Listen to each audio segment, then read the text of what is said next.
Hi guys, my name is David and welcome back to my channel. First off, I just want to apologise because it's been a while since my last uploads, and that's been a combination of me being really busy with work and with my Bible studies and also researching. I've got a talk that I've got to make to the whole class on the 22nd of January, so I've been really busy with that, but I will make it a note or a point rather to upload videos on a more consistent basis. So today is going to be a video which is long overdue, and that is my testimony. How I became a Christian, or how I became a serious Christian, and how I came to Christ.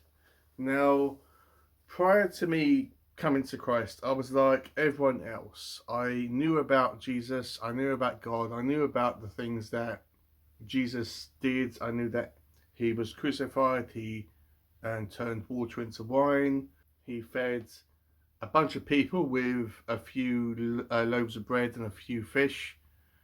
But I didn't really think that that was important for me to know or understand or essential for me. I just wanted to kind of deal with what I was going through, and I was thinking, right, okay, that's all well and good, give him a biscuit, he's done all this, but I'm more focused on my life and surviving and, uh, yeah, doing what everyone else is. As I said, um, I was in a job which I didn't like for about 10 years. No one liked going there. I didn't like going there. I was even questioning if I had an interest or a passion in the place which I was working at. And if I did, it was long, long extinguished to an extent which I didn't even remember if I liked what I was doing. I was going there because it was the right thing to do. Socially, it's a good, it's a social, it's a good social thing to actually do, rather, uh, um, to get a job and to earn money and make your way in the world. But after some time, I didn't like going there. No one liked going there, as I said. The bosses were miserable. Um, it was a kind of mentality of the workforce versus the bosses, and none of the two shall meet. And yeah, it was just a very unfulfilling thing for me to actually do.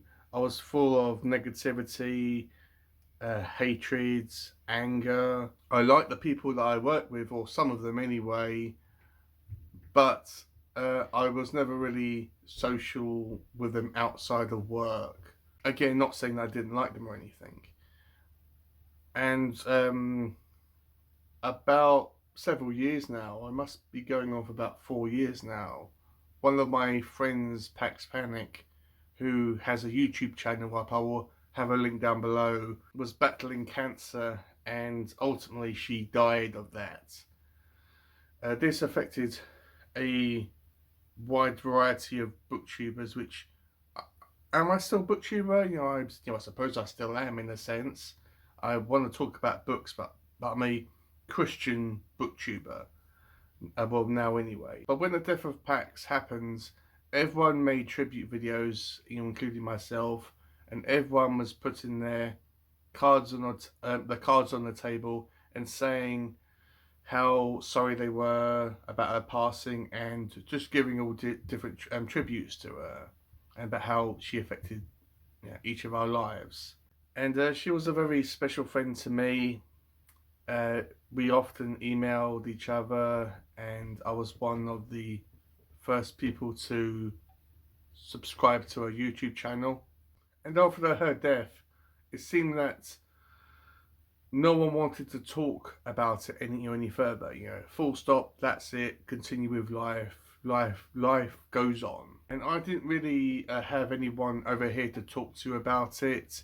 The concept of me talking to my family about, oh, there's a girl over in America that's died and I'm sad about it, is an alien subject to them. Getting upset about that would go completely over their head and they wouldn't understand. And as I said, everyone else on BookTube seems to have moved on, and even the few people that I did bring up to, they just give me the impression that I should do the same. But I couldn't. I was angry at myself. I hid all that anger and hatred and negative feelings I had towards my friend's death, and I hid it deep down inside me, which resulted in me doing a very bad thing at work and getting and that job coming to an end. And the event didn't hurt anyone. It didn't offend anyone. Well, not to that extent anyway, I suppose. I mean, it's something that I'm deeply regretful for. And when I was in between jobs and looking for work, I came across a job, at which I'm doing now, a cleaning job at a supermarket. Not the most glamorous job in the world, but I like doing it. It's a consistent hours. The bosses are much happier. The environment's better. The pay's better. The hours are better. Yeah, and it's all good. And I got that job 1 month exactly after I left my previous job. Now, one of my BookTube friends, who I haven't talked to for a while, I do need to message him, who is a Christian. His BookTube name, rather, is Faceless Book Reviews. I knew he was a Christian. I knew he was really big into faith. I had a Bible, and going and entering 2025, I just thought, okay, I'm a Christian, but I haven't read the Bible before. I passed my local church, which is about 2 minutes away from my house. I can open my curtain right now to my room and be able to see the church without getting up off my chair. That's how close it is. So I thought, okay, I'm a Christian. I might as well read the Bible for the first time, and hey, I might as well go to church. I was researching a couple of churches, including the one I just mentioned, and about attending. But reading the Bible was kind of the forefront, the most important thing I wanted to actually do, because I'm a Christian. I might as well read the main textbook, at least once. So I started reading the Old Testament. Found it very, very difficult to get into because of the structure of it. Sorry, and so I went on to the New Testament, which I knew was the foundation of Christ. Christ is the foundation, or Jesus Christ is the foundation of the New Testament. So I thought, okay, I can use that as an anchor. And so I started reading Matthew, the first book of the New Testament, and I read through the whole thing to Revelation. And then I went to church, and this was about halfway through reading Matthew. And this is the one I just mentioned. And the first time I went in there, I didn't know what to expect. I just aimlessly walked in and sat down. The vicar came up to speak to me because he's good at recognizing new faces. And it was a very surreal experience with everyone, raising their hands and going all in and going over the top. And it was just a new, different environment and culture and environment for me to be in. And I didn't know what to make of it, but I went along with it. I accepted it for what it was, even though it was unusual and strange, and yes, a little bit weird to me, but I accepted it for what it was. And then I kept on going every Sunday. I kept on going back and back to it, kept on reading my Bible. And then I don't know what the exact date was that I accepted Jesus into my life and accepted him as my Lord and Saviour. A lot of people can put a date to that event. I can't. Unfortunately, I can't. I would like to think that it was March or April of last year, but I can't put an exact date and time on it. it for me it was a gradual thing, something that I had to kind of delve into and say, right, okay, if I'm going to do this, I'm going to do it proper. I'm going to be serious with it. I'm going to go to church. I'm going to read the Bible, because a lot of people go to church and they don't read the Bible, or maybe they read the Bible and they don't go to church. You need to do both of these things, at once, in order to have an impact on your life and the way that you think. So yeah, I've accepted Jesus into my life. I've been obedient to God, kind of made Christianity I mean, not my whole personality or characteristic, but it's my main characteristic. Yes, I've got other interests in my life, but Christianity is what I want to focus most of my time on, as it's important to me. I know, going through my life, that there has been people that I sometimes work with that find this very unusual. They don't understand it. They understand parts of it, but they don't understand a specific part of it or parts of it, such as the relevance or importance of recognizing sin and what it is. And we do have discussions about it. Obviously, we do have friendly disagreements of it. There are things which I agree with them, and some things I don't agree with them. But it's more about not just planting your flag and just saying, right, you're wrong and I'm right. It's more about me just listening to them, as that's what God asked people to do when Jesus was when Jesus was here, which was to listen to him. And as a result of reading the Bible and going to church and being a man of God, I'm more peaceful, I'm more relaxed, I'm not angry or negative thinking anymore. I'm more mellowed and chilled out. And I'm even going to a Bible course, which is a 2-year Bible course, which goes through which goes through the whole Bible, and amongst other things. And I remember I told one of the teachers there that my thoughts on life is like I'm like a ship in the ocean which doesn't have a mast. It's just going with the tides, and that's what I'm really experiencing now. I do pray a lot, and I don't think I'm better than anyone else, of course. I'm not.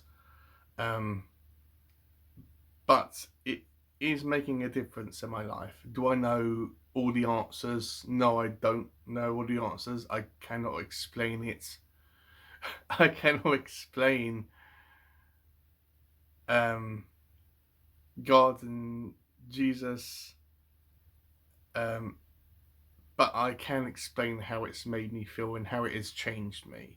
And that, for me, is the most important thing. How it has changed me, how it has changed the way I look on the world, how it has changed my heart, how it has changed how I act around people and how I think about people. Yes, I am human and I do stumble every now and then, but it's more about obedience and obeying God and Christ and putting my faith in them rather than putting faith in myself and thinking about me. And it's not always about me, it's about putting your faith in God, because God created me. And that's it's so special to me. I cannot explain it. It's a very difficult thing for a Christian to fully explain their faith to somebody that isn't a Christian or isn't a believer. What I'm quickly discovering is that in order for me to explain my faith, I need to kind of put it into earthly terms, because as a Christian, we are of the world, but we are not from the world.